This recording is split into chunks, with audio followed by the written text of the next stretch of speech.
네. 자, 올여름 휴가 PIC 네. 괌 한번 고려해 보시기 바라겠고요. 네.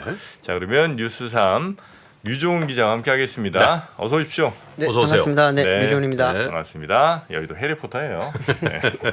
자, 자동차 전문이신데 네. 자동차 뉴스 하나 들어와 있죠?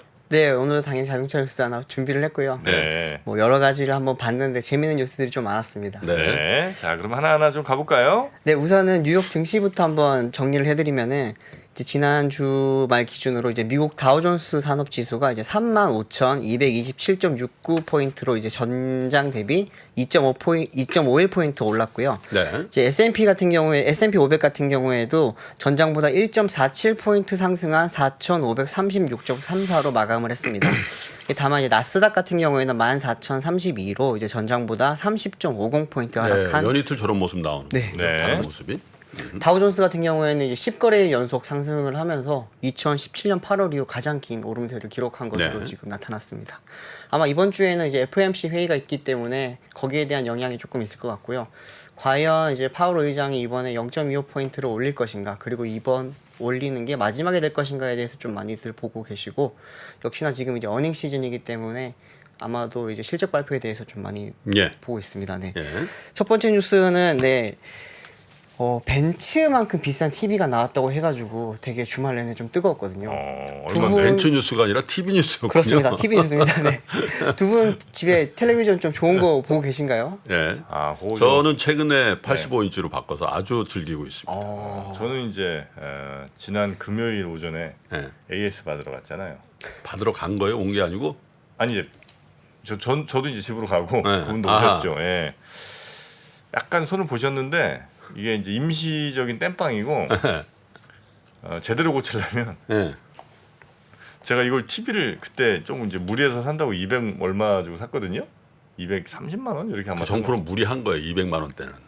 그런 거 돈 안 쓰죠. 그게 한 5년 전인데 그 LCD 그 바꾸는데 예. 160이래요. 그래갖고 그 새 거 사도 돼 그러면. 제가 그냥 안 보려고요.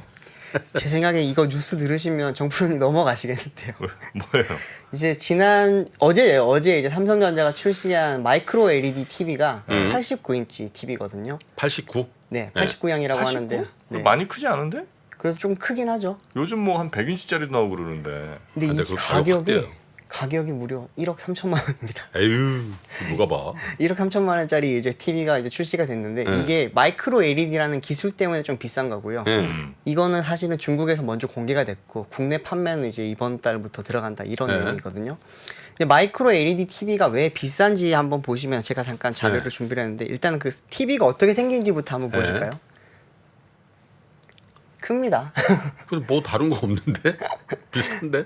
네, 이제 마이크로 LED라는 기술이 들어가서 그러는데요. 네. 다들 LED TV, LCD TV 조금 약간 헷갈리실 수가 있을 것 같은데. TV만 오는 거 맞죠? 네, TV만 오는 거 맞습니다. 네, 여기서 TV만 오는 거 맞습니다. 뭘 또 바래. 아니 저 뒤에 테두리 뭐 이런 거 아, 네. 있거나. 저 구매하시면 제가 달라고 한번 해볼게요. 지금 이제 TV가 종류가 뭐 요즘 되게 많잖아요. LED, QLED, 네. OLED 많은데 사실은 이제 LED TV라든지 또는 QLED TV 같은 경우에는 다 사실 LCD TV의 한 종류예요. 이제 LED TV라고 하면은 원래 LCD는 뒤에서 빛을 쏴줘야 되는데 그 빛을 쏘는 소자가 이제 LED로 쐈을 때 LED TV라고 불렀거든요. 그리고 이제 미니 LED 같은 경우에는 그 소자가 조금 작아지면서 좀 더 네. 정밀하고 좀 더 밝은 그 명암을 좀 더 잘 표시할 수 있는 그런 이제 기술이 썼기 때문에 예. 미니 LED라고 했고요. OLED는 완전히 다른 기술입니다. 유기 발광 다이오드라고 하는 게 들어가서 이거는 자체적으로 빛을 내고 줄이고 할 수 있는 기능이 들어갔고요. 이 1억 3천만 원짜리 TV가 제일 위에 있는 마이크로 LED TV입니다. 마이크로 LED TV 같은 경우에는 그 소자 크기가 100 마이크로미터 이하의 이제 굉장히 작은 이제 소자가 들어가는 TV인데요. 이 같은 경우에는 이제 뭐 빛을 나타내는 것도 뭐 따로 빛을 쏴주는 게 아니라 자체적으로 빛을 낼 수도 있고 네. 그리고 이제 TV 자체 크기에 대해서 한계가 없어요. LED 판을 계속 갖다 붙이면 그만큼 계속 커질 수가 있거든요. 그러다 보니까 이제 굉장히 뭐 화질도 좋고 크기에 대한 이제 그런 점도 좋다 보니까 좀 최근에 이제 OLED를 넘어서는 차세대 이제 굉장히 고가 TV 지금 기술로 곽강을 그렇군요. 갖고 있습니다. 예. 예. 근데 근데 너무 이거 비싸다. 되게 비싸요. 비싼 이유가 만드는 방법이 힘들거든요. 다 수작업을 해야 돼요. 100 마이크로미터짜리 소자를 하나하나 다 수작업으로 넣는다고 보시면은 엄청 비싸잖아요. 그게 작년까지만 해도 삼성전자에서는 이걸 이제 연간 한 12대, 15대 이렇게밖에 생산을 연간? 못했는데 네. 한 달에 한 왜요 대. 그거? 한 달에 하나 나오는 거예요? 네. 그래서 10억 매출하려고 그걸 해요? 근데 이제 어떻게 보면 이게 기술적인 지표가 될 수 있기 때문에 거기에 네. 대해 나타낼 수 있는 거고 기술이 점점 발달하다 보니까 요즘은 이제 한 뭐 연간 한 500대 정도까지 생산을 네. 한다고 하고요. 근데 이게 생산에 대한 문제가 있다 보니까 이게 수율도 좀 문제가 되고 이게 또 대량 생산을 해야 되잖아요. 그러다 보니까 이제 LG전자가 서울대랑 같이 또 만드는 또 그 기술을 또 개발을 했거든요. 물에 넣어서 이제 일종의 이제 물에 넣어서 이렇게 흔들면은 여기 알아서 딱 갖다 붙게 되는 그런 기술이 있었거든요.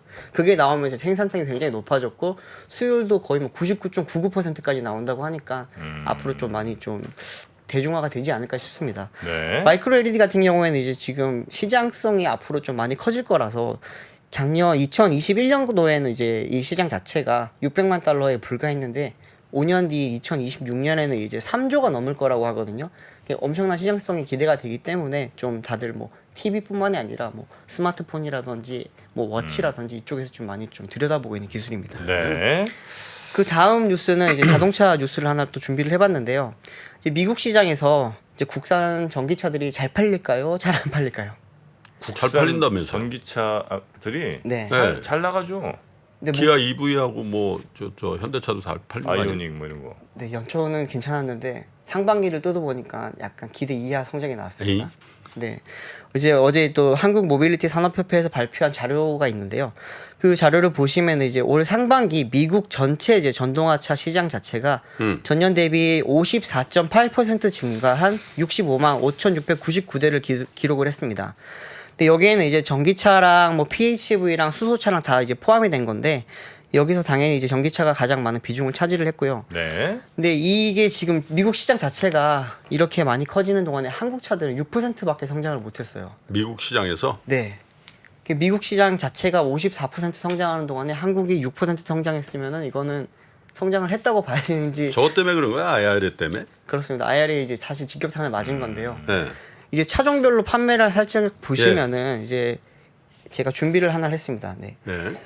작년에 올 상반기 때 가장 많이 팔린 차량이 테슬라 모델 Y거든요. 이거 같은 경우에는 전년 동기 대비 92.1% 성장을 해서 오. 18만 9천 대. 2배 늘었네요. 네, 모델 3 같은 경우에도 지금 13.6% 성장한 10만 8천 대가 팔렸거든요. 네.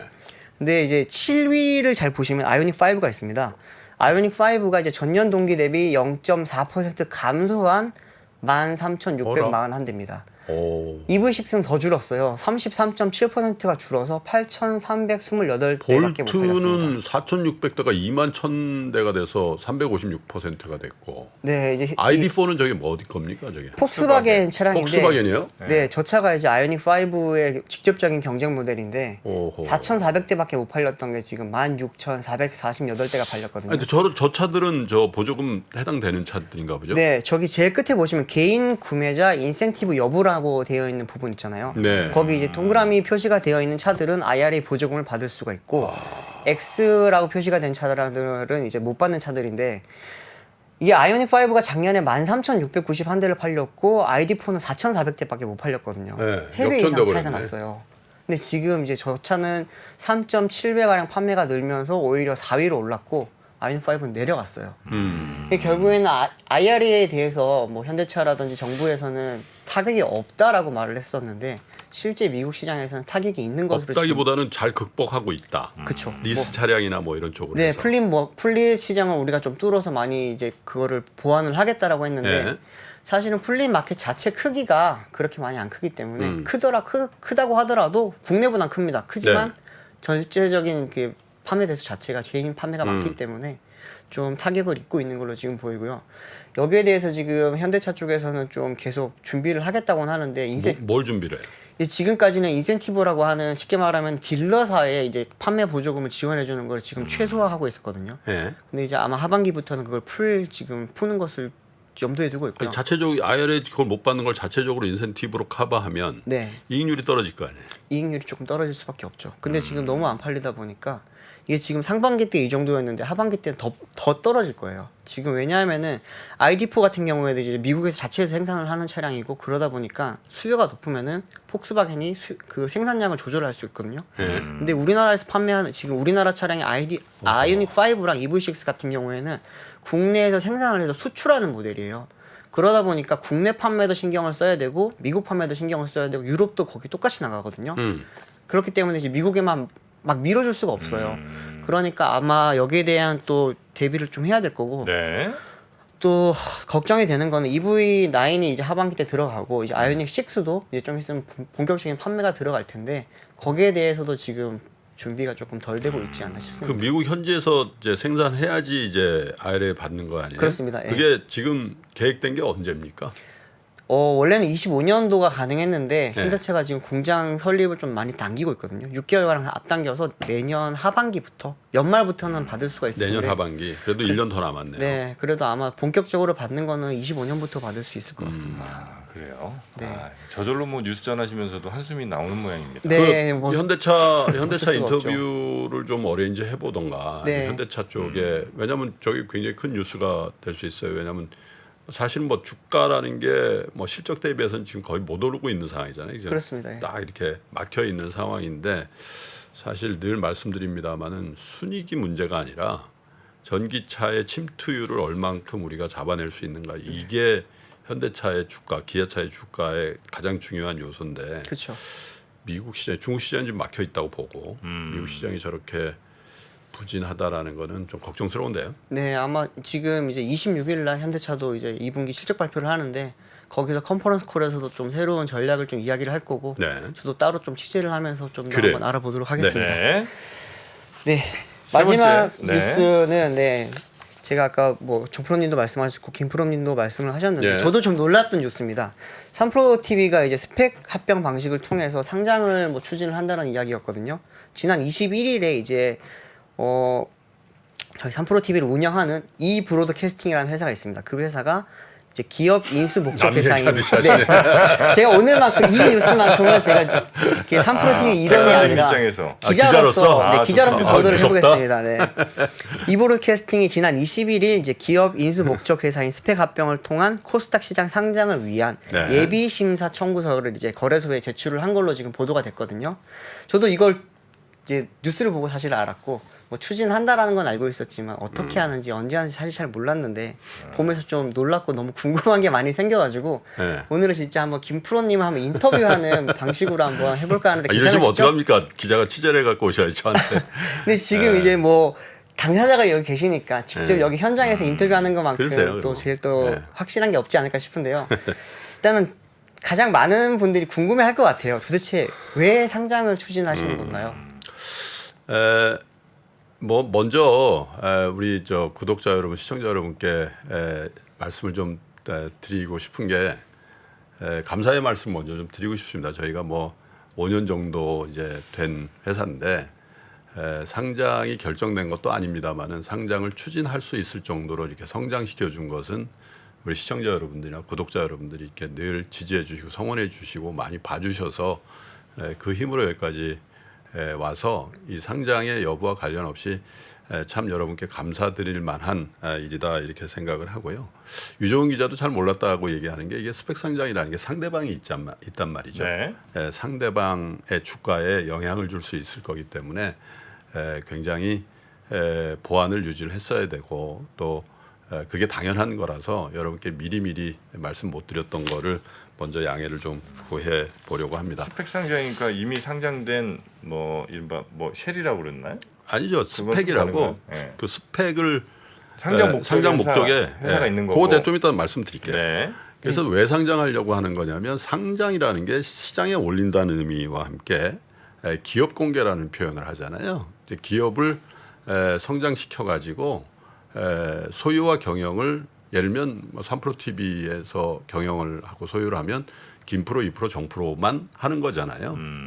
단순하게 말씀드리면. 근데 이제 상장을 하고 기업 공개를 한다는 건 소유와 경영을 공개한다라는 의미가 있죠. 그래서 어떤 기업이든지 지속 가능한 성장을 하려면 사실 기업을 소유와 경영이라는 측면에서 대중들에게 공개해야 되는 게 맞죠. 그게 이제 주식회사 제도고 자본주의의 근간이 되는데 3프로TV의 경우에는 회사의 외형이나 뭐 이런 것들에 반해서 비교해서 3프로TV가 미치는 사회적 영향이라는 게 꽤 큽니다.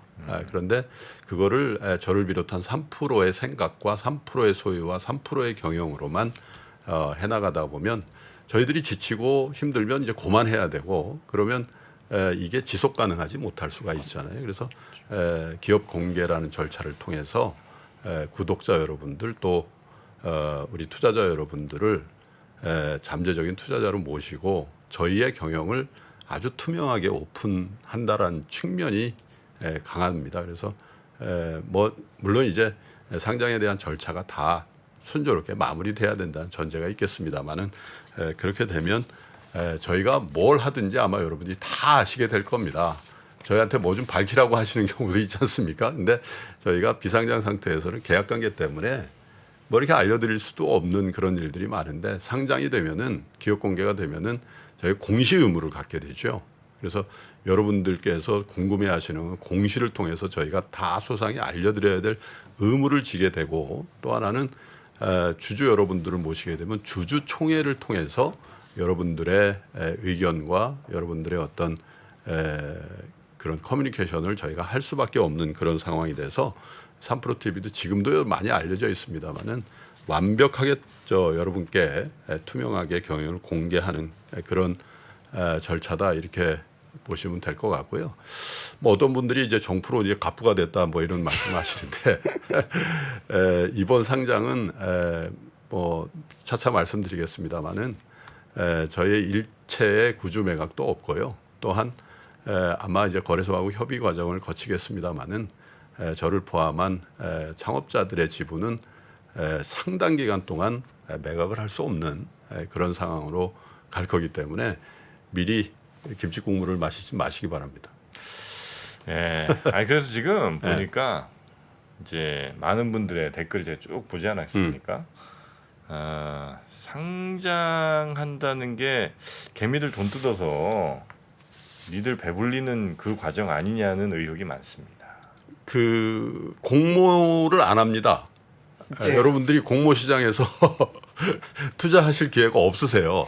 그래서 스펙 상장이라는 걸 뭐 아시겠습니다만은 저희가 2018년도에 창업을 해서 나름대로 매우 긴축도 하고 열심히들 해서 그동안 2019년부터 크진 않지만 계속 흑자 경영을 해왔거든요. 그리고 저희가 이런 지속 가능한 모델을 만들기 위해서 굉장히 건강하고 좋은 레pu테이션이 좋은 투자자들로부터 양질의 투자금을 이미 받아놓고 있어서 저희가 돈이 필요해서 여러분들의 자금을 시장에서 조달하려고 하는 그런 취지가 아닙니다. 그러면 이제 기업 공개를 공모 행위를 하겠죠. 그럼 그걸- 김프로님 왜 네. 공모를 안 하시고 스펙으로 하신 이유가 그러면 어떤 게? 저희 기본적으로 저희 투자금이 그대로 있고요. 네. 저희 유보금이 있습니다. 그래서 저희는 이번에 상장을 통해서 대중들의 자금을 막 조달을 해가지고 그거를 뭘 하려고 하는 그런 취지의 목적보다는 저희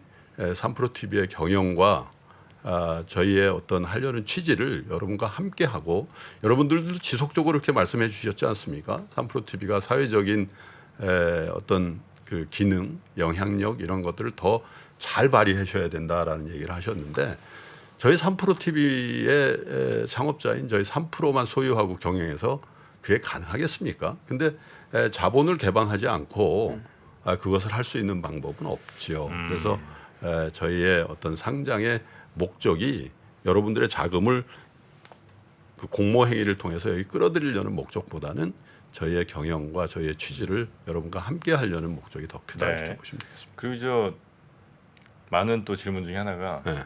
니네 까면 되냐? 펄 상장이야 니네가. 정신 차려. 야 찌양이 800만이다. 뭐 이런 분들 많습니다. 글쎄요. 이제 저희의 재무제표가 다 오픈되어 있으니까 보시고요.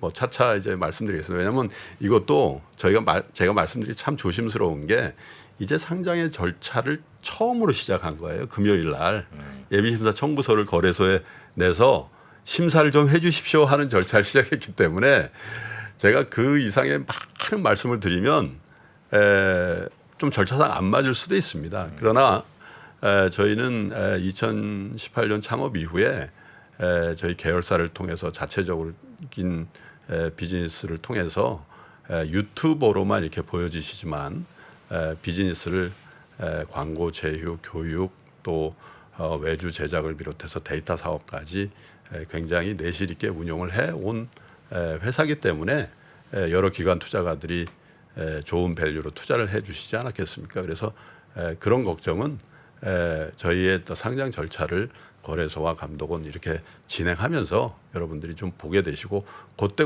맞춰서 여러분께 소상히 말씀을 드리도록 그렇게 하겠습니다. 네. 네, 아직 저희가 갈 길이 멀습니다. 사실은 이제 예. 막 청구서를 낸 거기 때문에 상장을 할 수 있을지 없을지 사실은 모르는 상황이고요. 뭐 할 수 네. 있으리라고 저는 네. 믿습니다만 열심히 해야죠 대응을. 그럼 만약에 정말로 상장에 성공하게 된다면은 김프로님 좀 앞으로 3%를 어떻게 경영을 하고 싶으신지 운영도 좀 어떻게 하고 싶으신지 그런 것까지 물어봐. 말씀드릴게요. 네. 간단하게, 네. 사실은 뭐 한두 번 말씀드렸습니다마는 작년 재작년에 거래소 뭐 금융위 이런 데서 하는 코리아 디스카운트에 관련된 한두 번의 세미나가 있었는데 제가 발제자로 거기 참여를 했습니다. 아침 방송 못 오고 아마 거기 갔다 온 적도 여러분 기억나시죠?